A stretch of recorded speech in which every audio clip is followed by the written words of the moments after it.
Guys ಅಂತೂ ಇಂತೂ ನಾವು ಕಾಯ್ತಿದ್ದ ಅಪ್ಡೇಟ್ ಬಂದೇ ಬಿಡ್ತು. ಅದೇ ಟಾಕ್ಸಿಕ್ ಟ್ರೈಲರ್ ರಿಲೀಸ್ ಡೇಟ್ ಯಾವಾಗ ಅಂತ ಹೇಳ್ತೀನಿ. ಅದಕ್ಕೂ ಮುಂಚೆ ನನ್ನ ಚಾನಲ್ ಮೊನಿಟೈಸ್ ಆಗೋದಕ್ಕೆ ಇನ್ನೂ 700 ವಾಚರ್ಸ್ ಬೇಕು. ಸೊ ಅದಕ್ಕೆ ವೀಡಿಯೋನ ಸ್ಕಿಪ್ ಮಾಡದೆ ಎಂಡ್ವರೆಗೂ ಪೂರ್ತಿ ನೋಡಿ. ಹಾಗೆ ಟಾಕ್ಸಿಕ್ ಮೂವಿ ರಿಲೀಸ್ ಆಗೋದಕ್ಕೆ ಇನ್ನೇನು 25 ದಿನ ಬಾಕಿ ಇದೆ ಅಷ್ಟೇ. ಇನ್ಮೇಲಿಂದ ಟಾಕ್ಸಿಕ್ ಮೂವಿ ಟೀಮಿಂದ ಅಪ್ಡೇಟ್ಸು ಕಂಟಿನ್ಯೂಸ್ ಆಗಿ ಬರ್ತಾ ಇರುತ್ತೆ. ಸೊ ನಿಮ್ಗೇನಾದರೂ ಆ ಅಪ್ಡೇಟ್ಸ್ ಬೇಕು ಅಂದರೆ ನನ್ನ ಚಾನಲ್ನ ಈಗಲೇ ಸಬ್ಸ್ಕ್ರೈಬ್ ಮಾಡ್ಕೊಳ್ಳಿ. ಅಪ್ಡೇಟ್ ಬಂದಾಗ ನಾನೇ ನಿಮಗೆ ವೀಡಿಯೋ ಮಾಡಿ ತಿಳಿಸ್ತೀನಿ. ಜಾಸ್ತಿ ಟೈಮ್ ವೇಸ್ಟ್ ಮಾಡೋದು ಬೇಡ, ಬನ್ನಿ ಟಾಕ್ಸಿಕ್ ಟ್ರೈಲರ್ ಯಾವಾಗ ರಿಲೀಸ್ ಆಗುತ್ತೆ ಅಂತ ಹೇಳ್ತೀನಿ. ಗೈಸ್, ಟಾಕ್ಸಿಕ್ ಮೂವಿ ಟ್ರೈಲರ್ ಇದೇ ಆಗಸ್ಟ್ 8ನೇ ತಾರೀಕು ರಿಲೀಸ್ ಆಗ್ತಾ ಇದೆ. ಮೂವಿ ಟೀಮ್ ಅವರೇ ಅಫಿಷಿಯಲ್ ಆಗಿ ಕನ್ಫರ್ಮ್ ಮಾಡಿದ್ದಾರೆ ನೋಡಿ. ಹಾಗೆ ಟ್ರೈಲರ್ನ ಡ್ಯೂರೇಷನ್ 3 ನಿಮಿಷ 45 ಸೆಕೆಂಡ್ ಇದೆ ಅಂತ ಹೇಳ್ತಾ ಇದ್ದಾರೆ. ಮೂವಿ ಟೀಮಿಂದ ಯಾವಾಗ ಅಫಿಷಿಯಲ್ ಅನೌನ್ಸ್ಮೆಂಟ್ ಬಂತೋ ಆಗ ಕಾರ್ತಿಕ್ ಗೌಡ್ ಅವರು ಒಂದು ಟ್ವೀಟ್ ಹಾಕ್ತಾರೆ. ಸ್ಕ್ರೀನಲ್ಲಿ ಕಾಣಿಸ್ತಾ ಇರೋ ಟ್ವೀಟ್ನ ಅಬ್ಸರ್ವ್ ಮಾಡಿ.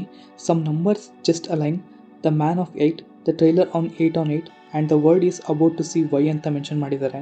ಏನಿದು ಸಮ್ ನಂಬರ್ಸ್ ಜಸ್ಟ್ ಅಲೈನ್ ಅಂದರೆ ಟ್ರೈಲರ್ ರಿಲೀಸ್ ಡೇಟ್ನ ಅಬ್ಸರ್ವ್ ಮಾಡಿ 8/8/26 ಅಂತ ಮೆನ್ಷನ್ ಮಾಡಿದ್ದಾರೆ. ಅಂದರೆ ಟ್ರೈಲರ್ ರಿಲೀಸ್ ಆಗ್ತಾ ಇರೋ ಡೇಟು ಕೂಡ 8, ಹಾಗೆ ಮಂತು ಕೂಡ 8, ಹಾಗೆ ಇಯರ್ನ ಆ್ಯಡ್ ಮಾಡಿದ್ರೆ 6+2 8 ಆಗುತ್ತೆ. ಸೊ ಅದಕ್ಕೆ ಕಾರ್ತಿಕ್ ಗೌಡ್ ಅವರು some numbers just align the man of 8 ಅಂತ ಬರ್ತಿದ್ದಾರೆ. ಇದರಲ್ಲಿ ಏನಿದೆ ಸ್ಪೆಷಲ್ ಅಂತ ಕೇಳೋದಾದ್ರೆ ಲಾಸ್ಟ್ ಲೈನಲ್ಲಿ ಏನು ಬರ್ತಿದ್ದಾರೆ ನೋಡಿ, the world is about to see why ಅಂತ ಹೇಳಿದ್ದಾರೆ. ಈ ಲೈನ್ನ ನೋಡಿ ನಾನು ಹುಡುಕ್ತೆ ಏನಕ್ಕೆ 8 ನಂಬರ್ ಅಂತ ಮೆನ್ಷನ್ ಮಾಡ್ತಾ ಇದ್ದಾರೆ ಅಂತ. ಸ್ವಲ್ಪ ನಮ್ಮ ರಾಯಕ್ ಕ್ಯಾರೆಕ್ಟರ್ ಕೈಯಲ್ಲಿರೋ ಟ್ಯಾಟೂನ ಅಬ್ಸರ್ವ್ ಮಾಡಿ. ಆ ಟ್ಯಾಟೂನ ಲೆಫ್ಟ್ ಸೈಡ್ಗೆ ರೊಟೇಟ್ ಮಾಡಿದ್ರೆ ಗರುಡ ಮೇಲಿರೋ ಟ್ಯಾಟೂ 8 ಅಂತ ಇದೆ. ಹಾಗೆಯೇ ಯಶ್ ಅವರ ಇನ್ನೊಂದು ಶೇಡ್ ಟಿಕೆಟ್ ಕ್ಯಾರೆಕ್ಟರ್ನ ಟ್ಯಾಟೂನ ಅಬ್ಸರ್ವ್ ಮಾಡಿ. ಲಾಸ್ಟಲ್ಲಿ ಅಡ್ಮಿಟ್ ಆನ್ 8 ಅಂತ ಇದೆ. ಆ್ಯಂಡ್ ಟಾಕ್ಸಿಕಲ್ಲಿ ಕ್ಯಾಮ್ಲಿಂಗ್ ಇದೆ ಅಂತ ನಮ್ಮೆಲ್ರಿಗೂ ಗೊತ್ತು. ಮೋಸ್ಟ್ಲಿ ಅದಕ್ಕೇನಾದರೂ ರಿಲೇಟ್ ಆಗಿರ್ಬೋದು. ಹಾಗೆಯೇ ಪೋಸ್ಟರ್ನ ಝೂಮ್ ಮಾಡಿ ನೋಡಿದ್ರೆ ಯಶ್ ಅವರ ಬಾಡಿ ಪಾರ್ಟ್ನ ವೈಟ್ ಕ್ಲಾತಲ್ಲಿ ಕವರ್ ಮಾಡಿರೋ ಥರ ಇದೆ. ಮೋಸ್ಟ್ಲಿ ಬ್ಯಾಂಡೇಜ್ ಇರ್ಬೋದು. ನಿಮ್ಗೇನು ಅನ್ನಿಸ್ತು ಅಂತ ಕಮೆಂಟ್ ಮಾಡಿ ಹೇಳಿ, ನಾನು ನೋಡಿ ನಿಮಗೆ ರಿಪ್ಲೈ ಮಾಡ್ತೀನಿ ಕರೆಕ್ಟ್ ಆಗಿದ್ರೆ.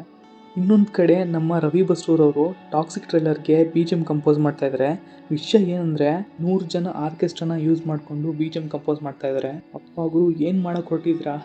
KGF ಅಲ್ಲೇ ಕಡಿಮೆ ಜನನ ಇಟ್ಕೊಂಡು ಆ ಥರ BGM ಕೊಟ್ಟಿದ್ರಾ? ಟಾಕ್ಸಿಕ್ಗೆ 100 ಜನ ಆರ್ಕೆಸ್ಟ್ರಾನ ಯೂಸ್ ಮಾಡ್ತಿದ್ರಾ? ಗೊತ್ತಿಲ್ಲ ಯಾವ ಥರ ಔಟ್ಪುಟ್ ಬರುತ್ತೆ ಅಂತ. ಟಾಕ್ಸಿಕ್ ಟೀಸ್ ಬಂದಾಗ ಅದರಲ್ಲಿದ್ದ BGM ಸಖತ್ತಾಗಿತ್ತು.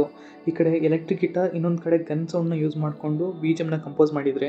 ಆದರೆ ಟೀಸರಲ್ಲಿ ಬಂದಂಥ BGM ಒಂಚೂರು ಚೆನ್ನಾಗಿರಲಿಲ್ಲ. ಒಟ್ಟಿನಲ್ಲಿ ಟಾಕ್ಸಿಕ್ ಸಿನಿಮಾಗೆ KGF ಸಲಾರ್ ಥರ BGM ಕೊಟ್ಬಿಡಿ ಸಾಕು. ನಾನಂತೂ ಟಾಕ್ಸಿಕ್ ಟ್ರೈಲರ್ನ ನೋಡೋದಕ್ಕೆ ತುಂಬಾ ಎಕ್ಸೈಟ್ ಆಗಿದ್ದೀನಿ. ನಿಮಗೆ ಟಾಕ್ಸಿಕ್ ಟ್ರೈಲರ್ ಮೇಲೆ ಏನೇನು ಎಕ್ಸ್ಪೆಕ್ಟೇಷನ್ ಇದೆ ಅಂತ ಕಮೆಂಟ್ ಮಾಡಿ. ಸೊ ನನಗೂ ಗೊತ್ತಾಗುತ್ತೆ ನೀವೇನು ಎಕ್ಸ್ಪೆಕ್ಟ್ ಮಾಡ್ತಿದ್ದೀರಾ ಟ್ರೈಲರಿಂದ ಅಂತ. ನೀವೇನು ಎಕ್ಸ್ಪೆಕ್ಟ್ ಮಾಡ್ತಿದ್ದೀರಾ ಅಂತ ನನ್ನನ್ನು ಕೇಳಿದ್ರೆ ಒಂದೇ ಒಂದು, ಅದೇ ಪ್ಲಾಟ್. ಬಿಟ್ಟಿದ್ದ ಟೀಸರ್ ಹಾಗೆ ಸಾಂಗ್ಸಲ್ಲಿ ಒಂದೇ ಥರ ಸೀನ್ಸ್ನ ನೋಡಿ ಸಾಕಾಗ್ಬಿಟ್ಟಿದೆ. ಟ್ರೈಲರಲ್ಲಿ ಆದ್ರೂ ಸಿನಿಮಾದ ಮೇನ್ ಪ್ಲಾಟ್ ಬಗ್ಗೆ ಏನಾದರೂ ಬಿಟ್ಕೊಟ್ಬಿಟ್ಟಿದ್ರೆ ಸಾಕು. ಹಾಗೆಯೇ ಇನ್ನೊಂದು ನಾನು ಏನು ಎಕ್ಸ್ಪೆಕ್ಟ್ ಮಾಡ್ತಾ ಇದ್ದೀನಿ ಅಂದರೆ ಯಶ್ ಅವರ ಒಂದು ವಿಷನ್ನು. ಟಾಕ್ಸಿಕ್ ಸಿನಿಮಾ ಅನೌನ್ಸ್ ಮಾಡಿದಾಗಿಂದನೂ ಒಂದೇ ಒಂದು ಹೇಳ್ತಾ ಇದ್ದಾರೆ, ಏನು ಅಂದರೆ ದೊಡ್ಡ ಏನೋ ಮಾಡ್ತಾ ಇದ್ದೀವಿ ಅಂತ. ಇದಿಷ್ಟು ನನ್ನ ಅಪ್ಡೇಟ್ ಆಗಿತ್ತು. ಹಾಗೆ ಟಾಕ್ಸಿಕ್ ಸಿನಿಮಾ ರಿಲೀಸ್ ಆಗೋದಕ್ಕೆ ಇನ್ನೇನು 25 ದಿನ ಬಾಕಿ ಇದೆ ಅಷ್ಟೇ. ಇನ್ಮೇಲೆ ಟಾಕ್ಸಿಕ್ ಸಿನಿಮಾದಿಂದ ಅಪ್ಡೇಟ್ಸು ಕಂಟಿನ್ಯೂಸ್ ಆಗಿ ಬರ್ತಾ ಇರುತ್ತೆ. ನಿಮಗೇನಾದರೂ ಆ ಅಪ್ಡೇಟ್ಸ್ ಬೇಕು ಅಂದರೆ ಸಬ್ಸ್ಕ್ರೈಬ್ ಮಾಡಿಕೊಂಡು ಸಪೋರ್ಟ್ ಮಾಡಿ. ನಾನು ಅಪ್ಡೇಟ್ ಮಾಡಿ ನಿಮಗೆ ತಿಳಿಸ್ತೀನಿ. Thanks guys, thanks for watching.